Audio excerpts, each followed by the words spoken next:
A fierce battle wages within us, a war against lust, a passion that threatens to consume us if left unchecked. This is no ordinary struggle. It is deeply personal, a challenge to confront the shadows we allow to grow within ourselves.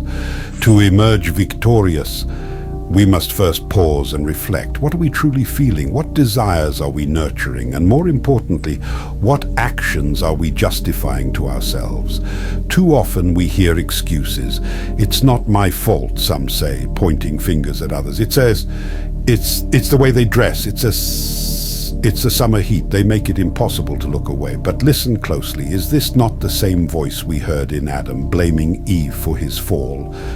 The woman you gave me, Lord, she led me to sin. This reflection is ancient, yet it rings hollow. The truth is simple but heavy. The responsibility is ours.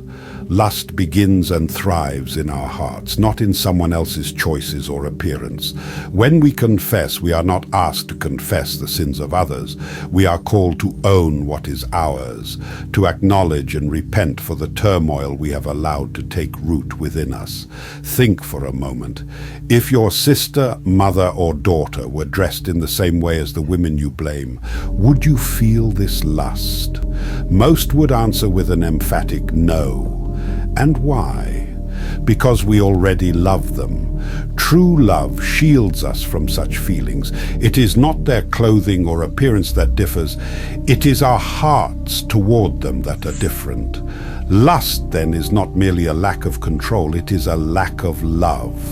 When we allow anyone to become an object of our desire, we strip them of their dignity. They are no longer human in our eyes, but a vessel for our gratification. This is not love. This is not Christ-like. This is a sickness in our hearts, a selfishness we must confront and reject. Modern struggles, like the pervasive pull of pornography, amplify this battle. It is everywhere, enticing us with its lies, reducing human beings, people made in the image of God, into mere objects to fulfill fleeting desires. The church fathers call it what it is, the iconography of the devil, a tool that stirs the fires of lust and fuels the destruction of love within us. Saint Isaac the Syrian offers a stark warning.